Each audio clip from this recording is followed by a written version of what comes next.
Welcome to BISP solution. Myself Kanchan Yadav और आज का हमारा टॉपिक है परचेस पैटर्न एनालिसिस। कैसे हम एनालाइज करेंगे परचेस पैटर्न को कि किस तरीके का हमारा डेटा परचेस ज़्यादा होता है, क्या रिपीट, कौन सा डेटा ऐसा किस टाइप का कस्टमर या डेटा है वो हमारा रिपीट परचेज होता है, कौन सा हमारा न्यू वन टाइम परचेज है। ये चीज़ हम कैसे एनालाइज करेंगे यूजिंग डीप न्यूरल नेटवर्क। ठीक है, तो हम अपने पाइटॉर्च की हेल्प से, एल्गोरिथम की हेल्प से ये चीज़ फ्यूचर डेटा को हम कैसे प्रिडिक्ट करेंगे, एनालाइज करेंगे किसी भी परचेज रिकॉर्ड को कि वो परचेज जिस भी सर्विस के थ्रू या जिस भी कंपनी के थ्रू मिला है वो हमारा वन टाइम सर्विस है या रिपीट सर्विस है या सब्सक्रिप्शन सर्विस है। ये चीज़ हम आगे मेंशन कर प्रिडिक्ट कर सकते हैं, जिसके अकॉर्डिंग हमारे बिजनेस को इंक्रीज होने में हेल्प होगी, प्रॉफिट रेवेन्यू हमारा इंक्रीज होगा, कस्टमर लॉयल्टी में हेल्प होगी। ठीक है, तो इस टाइप का रिकॉर्ड हम DNN डीप न्यूरल नेटवर्क के थ्रू प्रिडिक्ट कर सकते हैं। डीप न्यूरल नेटवर्क कैसे काम करता है? डीप न्यूरल नेटवर्क एक लीनियर रिग्रेशन के थ्रू ही काम करता है, बट ये इसमें स्ट्रेट लाइन फॉर्म नहीं होती क्योंकि ये नॉन लीनियर, जो रियल डेटा है वो नॉन लीनियर डेटा होता है। ठीक है, तो इसमें हम क्या करते हैं, मल्टीपल हिडन लेवल्स क्रिएट करते हैं, जिसके थ्रू क्या करते हैं, जैसे ह्यूमन ब्रेन्स है, जैसे ह्यूमन ब्रेन्स हमारे किसी भी थिंकिंग को या किसी भी थॉट्स को वर्क करने के लिए कुछ न्यूरल्स में वर्क करता है, वैसे ही सेम डीप न्यूरल नेटवर्क का काम है। इसमें पर्टिकुलर हिडन लेवल्स में नंबर ऑफ न्यूरल्स जनरेट होते हैं, नंबर ऑफ इनपुट डेटा को वो नंबर ऑफ हिडन यूनिट्स में कन्वर्ट करता है, प्रोसेस करता है। ठीक है, जैसे नंबर ऑफ न्यूरल्स फर्स्ट लेवल में बनाएगा, देन वो प्रोसेस करेगा, सेकंड लेवल में क्रिएट करेगा एंड फाइनली आउटपुट हमें प्रिडिक्ट करेगा।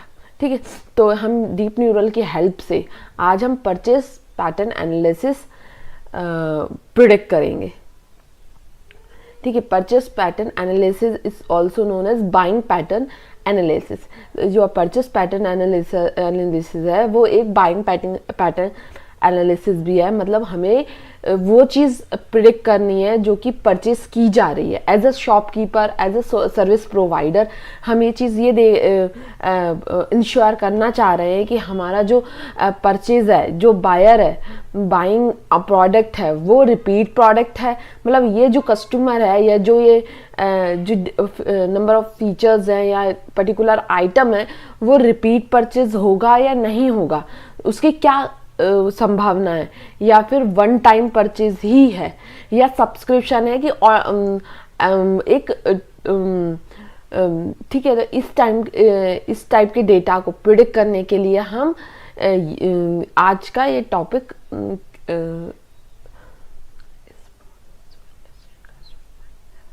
ये प्रोसेस क्या है, एक परचेस पैटर्न एनालिसिस एक प्रोसेस है जो कि कस्टमर की बाइंग हैबिट और बिहेवियर को स्टडी करती है कि वो क्या कैसे बिहेव कर रहा है, किस तरीके से वो प्रोडक्ट ले रहा है, रेगुलर बेसिस पे वो प्रोडक्ट ले रहा है या वन टाइम प्रोडक्ट ले रहा है। जो एग्ज़ाम करता है कि क्या ऑफर उसे हमें करना चाहिए, वाह। ठीक है, तो जिससे हमारे कस्टमर लॉयल्टी बढ़ेगी। ठीक है, ठीक है, तो इस टाइप के डेटा को प्रिडिक्ट हम DNN के थ्रू करते हैं। इसके क्या रीड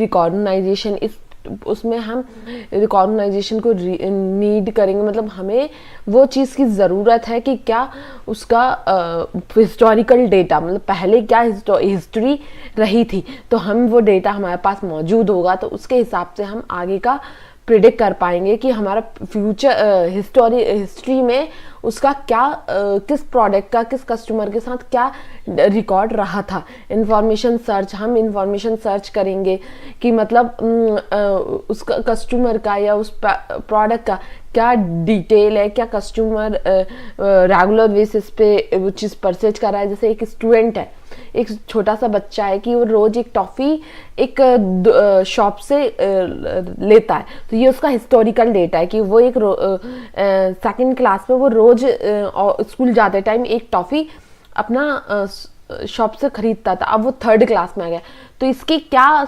प्रोबेबिलिटी रहेगी, क्या उसका वो प्रिडिक्शन रहेगा कि वो थर्ड क्लास में भी वो टॉफ़ी बाय करेगा कि नहीं करेगा, वो रेगुलरली कस्टमर रहेगा या नहीं रहेगा, ये चीज़ हमें प्रिडिक्ट करना है उसके हिस्टोरिकल डेटा से रिलेटेड। तो ठीक है, तो इस टाइप के डेटा हम प्रिडिक्ट कर सकते हैं। ठीक है, सर्विस को देख सकते हैं कि मान लीजिए एज ए सर्विस प्रोवाइडर हमने किसी कंपनी को कोई सर्विस प्रोवाइड की है, उसका जो कुछ टाइम हिस्टोरिकल डेटा रहा है कि उसने कुछ सर्विस परचेज की थी, वो हमारी वन टाइम सर्विस थी हिस्टोरिकल डेटा में। ठीक है, उसके बाद उसने काफ़ी टाइम तक कोई भी सर्विस परचेज नहीं की है। ठीक है, उसके बाद वो भी जो परचेस की थी वो भी कम ड्यूरेशन के लिए थी, तो इसकी क्या फ्यूचर में संभावना, क्या प्रेडिक्शन होगा फ्यूचर में कि वो हमारे साथ रिपीट परचेस जो दोबारा से आया है वो रिपीट करेगा या वन टाइम के लिए है।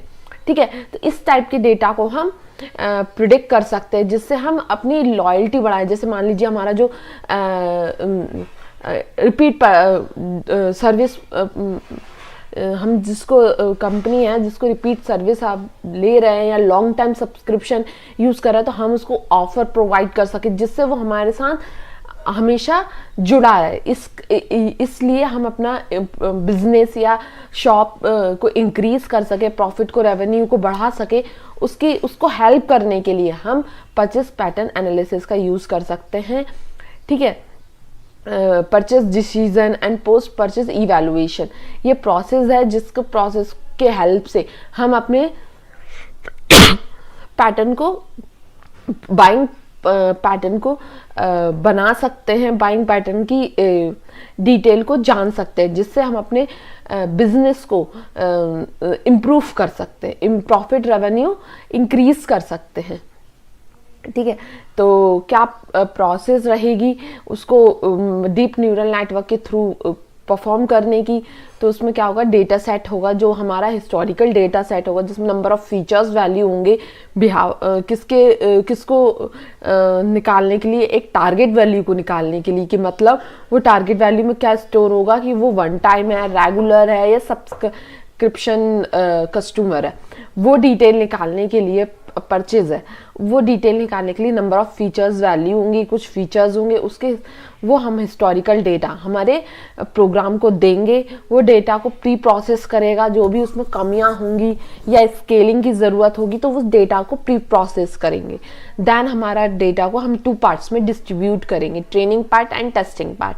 ठीक है, ये हम 2 पार्ट्स में, यदि हमारा स्मॉल साइज ऑफ डेटा है, 100 रिकॉर्ड्स का है या 500 रिकॉर्ड्स का है, तो इसमें हमें ज़्यादा प्रॉब्लम नहीं आएगी, तो हम उसको सेपरेट ना करें तो भी कोई प्रॉब्लम नहीं है। बट मान लीजिए हमारा डेटा लाखों में है, ठीक है, 10 लाख है, 50 लाख है, तो वो डेटा बहुत हैवी डेटा हो जाता है, उसको हम यदि 2 पार्ट्स में डिस्ट्रीब्यूट ना करें और डायरेक्टली सारा डेटा हम इवैल्यूएशन में भी और मॉडल में भी यूज़ करेंगे तो हमारा मॉडल बहुत स्लो वर्क करेगा, हैवी हो जाएगा। तो उस कंडीशन में हमें क्या करते हैं, हम उसको 2 पार्ट्स में डिस्ट्रीब्यूट कर लेते हैं, जिससे वो मेन पार्ट ऑफ डेटा जो ट्रेनिंग सेट होता है 80% डेटा, उसके अकॉर्डिंग मॉडल अपनी पैटर्न को, डेटा के पैटर्न को समझता है।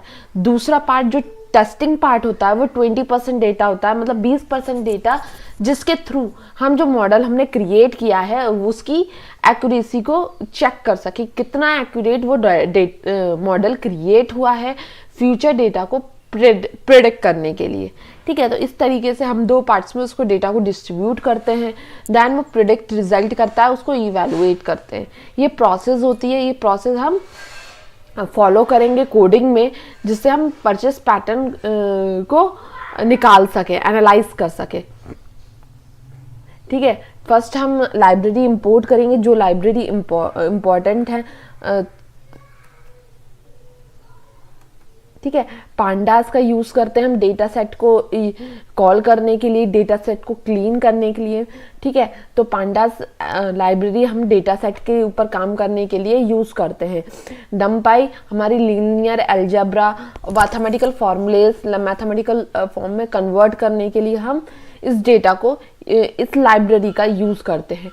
टॉर्च हमारी पाईटॉर्च की बेसिक लाइब्रेरी है, इसकी हेल्प से हम पाईटॉर्च अप्लाई करते हैं। ठीक है, टॉर्च डॉट एन मतलब न्यूरल नेटवर्क। न्यूरल नेटवर्क जो भी हम पाईटॉर्च में हमारा फॉर्मूला मेथड बनाने वाले हैं, फॉर्मूला बनाने वाले हैं, वो neural network formula, deep neural network. तो उसका जो फॉर्मूला क्रिएटेड है, फंक्शंस क्रिएटेड है पर्टिकुलर लाइब्रेरी में, उसको यूज़ करने के लिए हम इसका एन का यूज़ करेंगे टॉर्च लाइब्रेरी से। Torch data loader and data set. Data loader and data set ये डेटा के ऊपर प्रोसेस, डेटा को यूज़ करने के लिए, क्रिएट करने के लिए हम इस का यूज़ करते हैं। डेटा सेट डेटा बनाता है, डेटा लोडर डेटा को लोड करता है हमारे मॉडल में, ठीक है। ट्रेन टेस्ट सेपरेटर से डेटा को हम सेपरेट करते हैं, टेस्ट फॉर्मेट में, ट्रेनिंग फॉर्मेट में, ठीक है।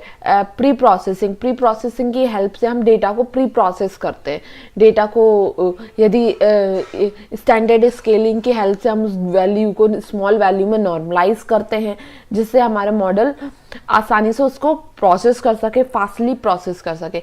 लेबल इनकोडिंग की हेल्प से हम लेबल को इनकोड करते हैं, मतलब अल्फ़ाबेटिकल वैल्यू, कैरेक्टर वैल्यू को नंबर वैल्यू में कन्वर्ट करते हैं, ठीक है। ये मशीन लर्निंग का पार्ट है, ठीक है। और मैटप्लॉटलिब लाइब्रेरी हमारी विजुअलाइजेशन, ग्राफ प्लॉट करने के लिए यूज़ होने वाली लाइब्रेरी है।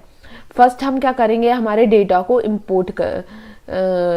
लोड करेंगे, ठीक है।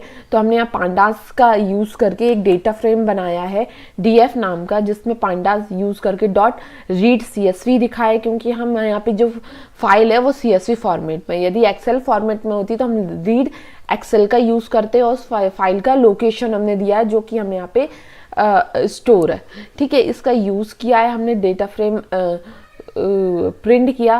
प्रिंट करने के बाद इस फाइल में क्या डेटा, कस्टमर आईडी, कि वो कौन, क्या कस्टमर था, कौन कस्टमर था, प्रोडक्ट कैटेगरी, क्या प्रोडक्ट उसने बाय किया था, ठीक है। ये हिस्टोरिकल डेटा है। परचेज अमाउंट, कितने अमाउंट का उसने परचेज किया था, कौन से डेट को उसने परचेज किया था, और परचेज टाइप क्या था, वन टाइम परचेज थी, मतलब वो नया कस्टमर था, उसने एक बार में वो चीज़ परचेज की थी, या फिर रेगुलर कस्टमर है, या सब्सक्रिप्शन कस्टमर है। इस टाइप से हमारा परचेज टाइप में 3 कैटेगरी का डेटा है। इन 3 कैटेगरी के डेटा के हिसाब से हम फ्यूचर में ये ये चेक करेंगे कि जो नया हमारे पास डेटा है वो हमारा रिपीट होगा, रिपीट परचेज होगी, वन टाइम परचेज होगी, या सब्सक्रिप्शन परचेज होगी। तो ये डेटा है, इसके हिसाब से हम ये चीज प्रिडिक्ट करेंगे, ठीक है। फर्स्ट हम क्या करेंगे, हमारे डेट कॉलम को सेपरेट कर लेंगे। हम डेट को एक साथ 20 इसको अलग अलग कर लेंगे, ईयर, मंथ एंड डेट के अकॉर्डिंग।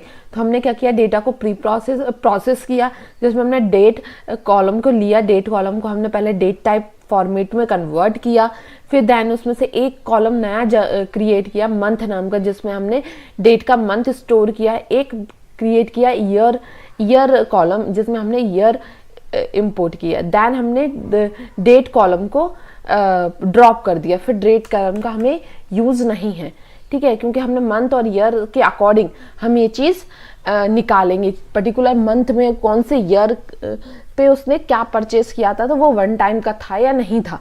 तो ये हमारा डेटा हमने मंथ और ईयर में वैल्यू ले ली है और डेट वैल्यू को ड्रॉप कर दिया है, ठीक है। अब हम क्या करेंगे, डेटा को कन्वर्ट करेंगे, कैरेक्टर वैल्यू को नंबर वैल्यू में कन्वर्ट करेंगे, इनकोड करेंगे। तो हमने क्या किया, इनकोड करने के लिए मशीन लाइब्रेरी sklearn का लेबल इनकोडिंग का यूज किया है, ठीक है। तो इसमें हमने एक कैरेक्टर कॉलम नाम से एक वेरिएबल लिया है, जिसके अंदर जो भी कैरेक्टर वेरिएबल कॉलम था, मतलब प्रोडक्ट कैटेगरी, इसके अंदर हमारी कैरेक्टर वैल्यू मौजूद है। इसको नंबर वैल्यू में कन्वर्ट करना है, क्योंकि हम प्रेडिक्शन नंबर वैल्यू पे करते हैं, ना कि अल्फाबेटिकल वैल्यू, ठीक है। तो ये हमने कॉलम लिया, देन फॉर लूप लगाया। इस कॉलम में हमने इनकोड लेबल इनकोडिंग की है, उसको ट्रांसफॉर्म कर दिया, फिर ट्रांसफॉर्म कर दिया। इसका मतलब होगा कि वो हमारा नंबर वैल्यू में चेंज हो जाएगा। सेकेंडली हमारा एक और कॉलम है परचेस टाइप, हम उसको भी करेंगे।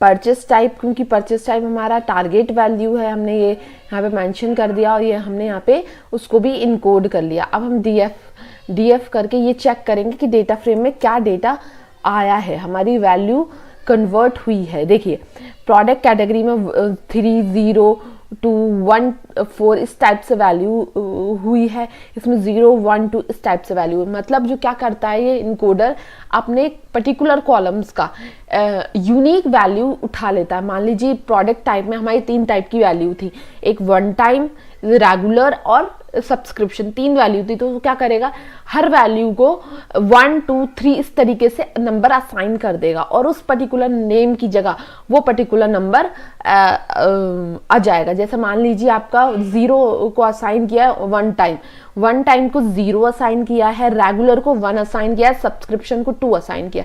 तो जहां पे भी रेगुलर कस्टमर होगा वहां पे 1 पेस्ट होगा। इस तरीके से इनकोडिंग काम करता है। सेम चीज प्रोडक्ट कैटेगरी में भी, ठीक है।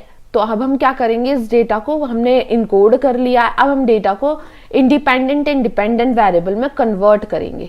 इंडिपेंडेंट एंड डिपेंडेंट वेरिएबल मतलब x जो है हमारे इंडिपेंडेंट वेरिएबल है, मतलब फीचर्स वैल्यू है जिसके अकॉर्डिंग हमें, जिन फीचर्स के अकॉर्डिंग हमें टारगेट को प्रिडिक्ट करना है। तो हमारा क्या होगा, इसमें हमारा ऑल डेटा होगा एक्सेप्ट टू परचेस टाइप। हम क्योंकि परचेस टाइप हमें प्रिडिक्ट कर रहा है, इसका मतलब है वो हमारा टारगेट वैल्यू है जो कि हमारी डिपेंडेंट वेरिएबल में आएगा, ठीक है। और बाकी का सारा हमारा डेटा एक्स में होगा, ठीक है। तो ये हमने एक्स एंड वाई को अलग अलग कर लिया डेटा को। देन हम अब क्या करेंगे,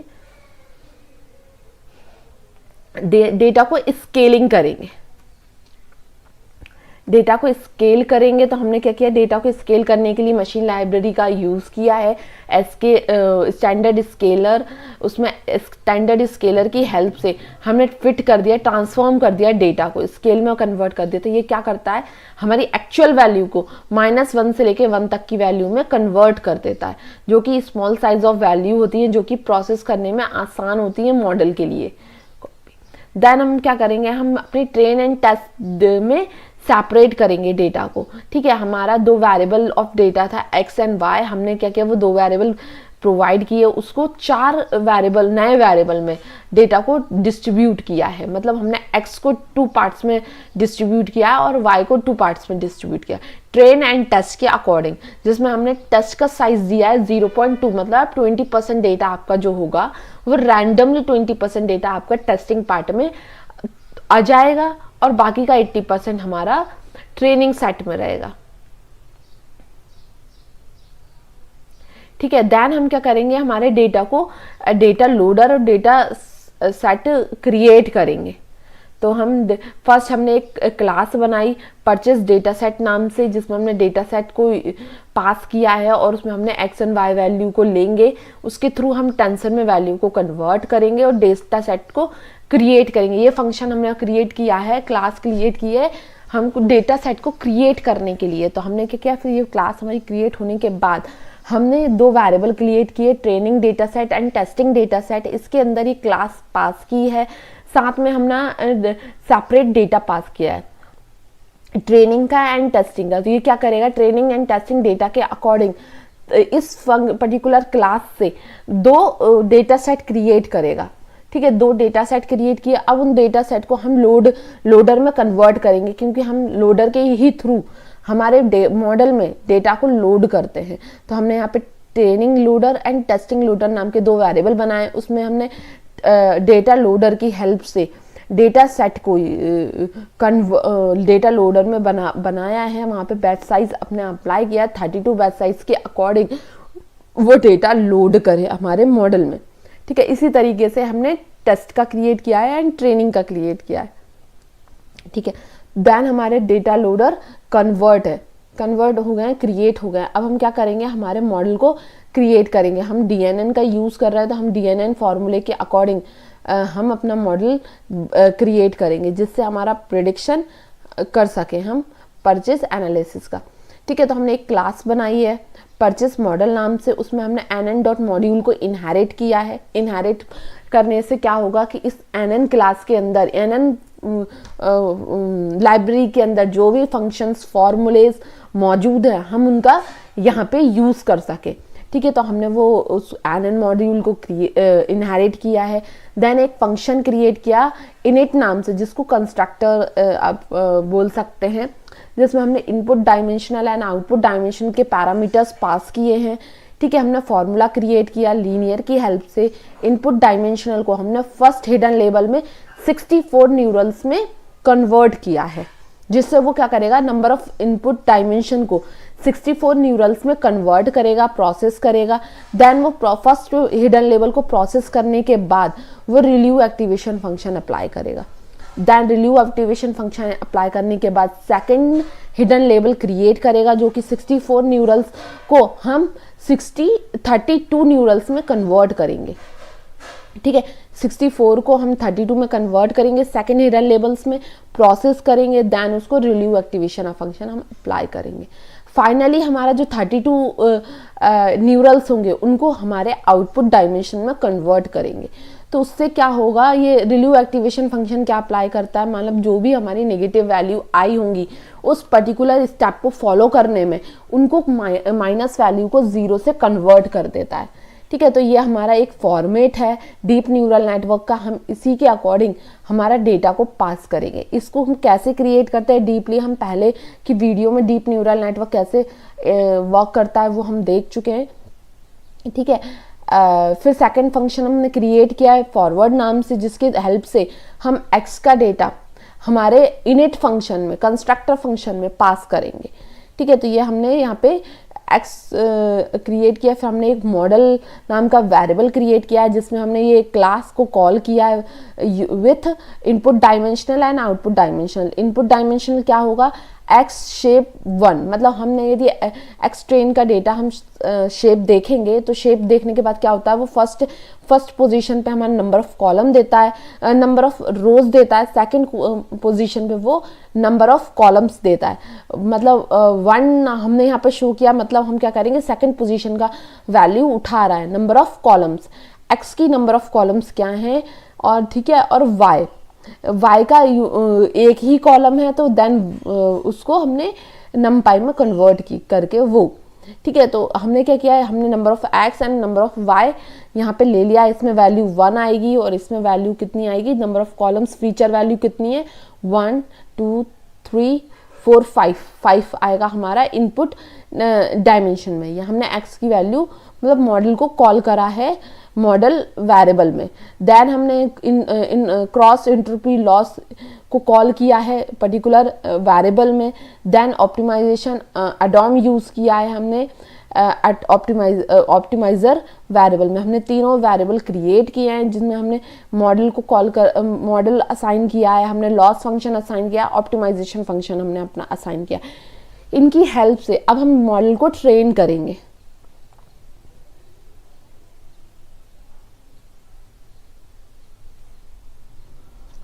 मॉडल को ट्रेन करेंगे तो हम क्या करेंगे, अब हम नंबर ऑफ इपॉक्स रन करते हैं। नंबर ऑफ इपॉक्स हमने 30 टाइम्स रन किया, मतलब नंबर ऑफ लूप, कितनी बार आपका ट्रेनिंग लूप रन करना है, तो वो उसको हम पाइटॉर्च की लैंग्वेज में इपॉक्स कहते हैं। तो हम नंबर ऑफ इपॉक्स कितना लिखा, 30। ठीक है, ट्रेनिंग एक्यूरेट लिस्ट, मतलब ये एक्यूरेसी, ट्रेनिंग एक्यूरेसी को स्टोर करने के लिए एक ब्लैंक लिस्ट हमने क्रिएट की है। हमने फॉर लूप रन किया number of times, 30 times. Particular her loop के टाइम पे आपका मॉडल ट्रेनिंग सेट पे ट्रेनिंग के लिए ट्रेन करेगा। करेक्ट एंड टोटल एक्यूरेसी निकालने के लिए हमने वैल्यू को 0 पे सेट किया है। हमने फॉर लूप लगाया ट्रेनिंग लोडर पे, क्योंकि जो ट्रेनिंग हमारा मॉडल है हम उसको ट्रेन करते हैं ट्रेनिंग सेट के अकॉर्डिंग। तो हमने ट्रेनिंग लोडर यूज़ किया है, उसमें से हमने सेपरेट कर लिया एक्स वैल्यू को एंड वाई वैल्यू को अलग अलग सेपरेट कर लिया। फिर देन आउट एक वेरिएबल क्रिएट किया जिसमें आउटपुट्स आएगा किसका, मॉडल में हम एक्स वैल्यू को पास करेंगे। तो मॉडल की हेल्प से एक्स फीचर्स के अकॉर्डिंग जो प्रेडिक्शन आएंगे वो आपके आउट में होंगे। ठीक है, आप आउटपुट बोल सकते हैं। वो एक वेरिएबल का नाम है, हम कुछ भी उसमें वेरिएबल का नाम रख सकते हैं। आउट वेरिएबल में हमारे मॉडल के थ्रू एक्स वैल्यू पास करने से प्रिडिक्टेड वैल्यू आएंगी, ठीक है। ये प्रिडिक्टेड वैल्यू और जो एक्चुअल वाई वैल्यू थी उन दोनों को कंपेयर करेंगे हम लॉस फंक्शन के थ्रू, जो कि हमने इस वेरिएबल में कॉल किया है, लॉस एंट्रोपी लॉस। उसके हेल्प से हम इन दोनों के बीच का लॉस निकालेंगे, इन दोनों के बीच में फ़र्क निकालेंगे, मतलब आपकी जो प्रिडिक्टेड वैल्यू आई है, जो एक्चुअल वाई वैल्यू थी, उन दोनों के बीच में क्या फ़र्क है, ठीक है। देन इन दोनों के बीच में कुछ लॉसेज है, तो वो हम क्या करेंगे, लॉस को बैकवर्ड में होंगे तो प्रोसेस को बैकवर्ड में भेजेंगे। प्रोसेस को बैकवर्ड में भेजने का मतलब होता है बैक प्रोपोगेशन अप्लाई करना। उससे क्या होता है, हमारा जितनी बार ये लूप रन करेगा उतनी बार हमारी प्रोसेस क्या होगी, बैक में जाएगी और मॉडल को रन करेगी। ऑप्टिमाइजेशन जीरो ग्रिड का सेट हमने यहाँ पे इसलिए किया है क्योंकि जितनी बार ये लूप रन करे उतनी बार ये ऑप्टिमाइजेशन को फ्रेश स्टार्ट करे, ठीक है। और लॉस को बैकवर्ड में रन किया, ऑप्टिमाइजेशन स्टेप डॉट स्टेप, इसका मतलब होता है जितनी बार ये प्रोसेस बैकवर्ड में जाए, मॉडल को कॉल करे, उतनी टाइम्स ऑप्टिमाइजेशन मॉडल्स के रैंडम जनरेटेड पैरामीटर्स को, जिसको हम वेट बोलते हैं, उसको कन्वर्ट करे, चेंज करे हर पर्टिकुलर लूप पे, जिससे हमारे मॉडल की एक्यूरेसी बढ़ सके। ये क्या हो पैरामीटर्स होते हैं, ये जब भी हम मॉडल क्रिएट करते हैं, इनपुट डेटा देते हैं, तो कुछ नंबर ऑफ वेट आपका रैंडमली जनरेटेड वेट होता है, जो -0 से लेके -1 के अंदर की वैल्यू होती है।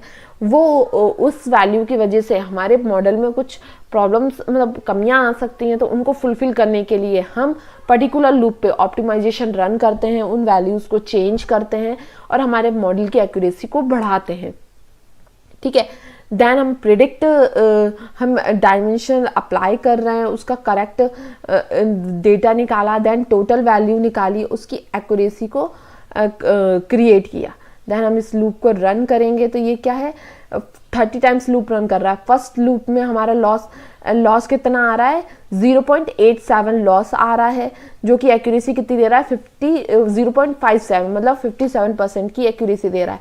लास्ट 30 लूप पे हमारा लॉस इतना है और 0.58 की हमें एक्यूरेसी दे रहा है, मतलब ये 50% 60% एक्यूरेसी हमें मॉडल प्रोवाइड कर रहा है।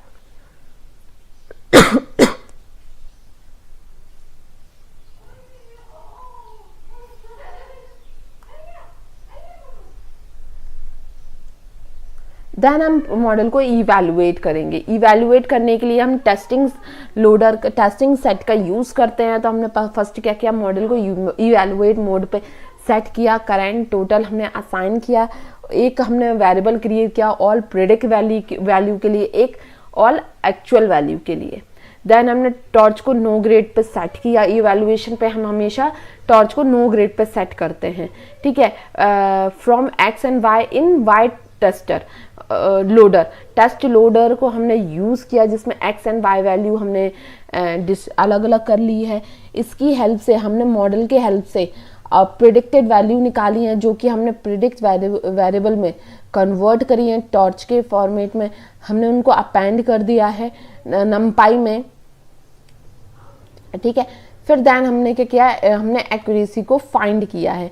यहाँ पे एक्यूरेसी को फाइंड करने के लिए टोटल एंड करेक्ट वैल्यू निकाली है, साथ में हमने उसका एक्यूरेसी फाइंड की है। तो ये क्या करेगा, आपको कितनी परसेंट टेस्टिंग एक्यूरेसी कितनी आ रही है, 59% की टेस्टिंग एक्यूरेसी आ रही है, मतलब 0.59 इसमें इट मीन्स 59% कि आपको टेस्टिंग डेटा एक्यूरेसी प्रोवाइड कर रहा है, ठीक है। तो सेकंड हम क्या, फिर देन हम क्या करेंगे, प्लॉट करेंगे एक्यूरेसी को अकॉर्डिंग टू इपॉक्स के अकॉर्डिंग एक्यूरेसी क्या रही थी ट्रेनिंग सेट की। तो हमने देखिए, जब हमारा 0 इपॉक्स रन किया था, जब हमारी एक्यूरेसी थी 0.57 के अकॉर्डिंग उसकी एक्यूरेसी थी, मतलब 0.5% की एक्यूरेसी थी। जैसे जैसे हमारा इपॉक्स रन होना चालू हुआ, हमारी एक्यूरेसी कितनी हो गई, ऑलमोस्ट 0.582 से अबव हो गई है। इट मीन्स आपकी 59% की एक्यूरेसी उसमें कन्वर्ट हो गई है। तो ये हमारा एक्यूरेसी का ग्राफ है ओवर इपॉक्स के अकॉर्डिंग एक्यूरेसी का क्या ग्राफ रहा था, ठीक है। देन अब हम क्या करेंगे, एक्चुअल और प्रेडिक्टेड वैल्यू को प्लॉट करेंगे। तो हम उसके लिए मैटप्लॉटलिब का यूज़ करेंगे, जिसमें हमने प्लॉटिंग के थ्रू एक ग्राफ का साइज दिया है 5, 10, हमने ऑल वैल्यूज़ को प्रिडिक्ट किया है, हमने ऑल प्रिडिक्शंस को प्रिडिक्ट किया है, देन हमने इसके थ्रू हम एक्चुअल एंड प्रिडिक्टेड ग्राफ को प्रिडिक्ट कर रहे हैं, प्लॉट कर रहे हैं। तो हमने क्या किया, इसमें ब्लू जो डॉट है वो आपकी एक्चुअल वैल्यू दिखा रहा है, और जो आपका येलो डॉट है वो आपकी प्रिडिक्टेड वैल्यू दिखा रहा है। तो इसमें क्या हो रहा है, हमारा प्रिडिक्शन शो कर रहा है।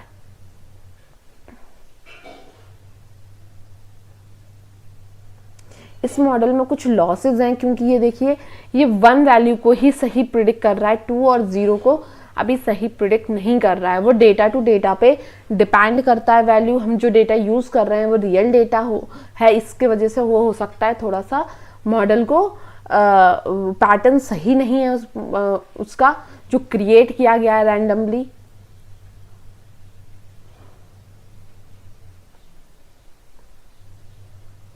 देन हम नए डेटा को प्रिडिक्ट करेंगे। नया डेटा को प्रिडिक्ट करने के लिए एक हमने फंक्शन बनाया मॉडल, और जिसमें हमने नया डेटा पास किया, इवैल्यूएट किया, नए डेटा को हमने स्केलिंग में कन्वर्ट किया।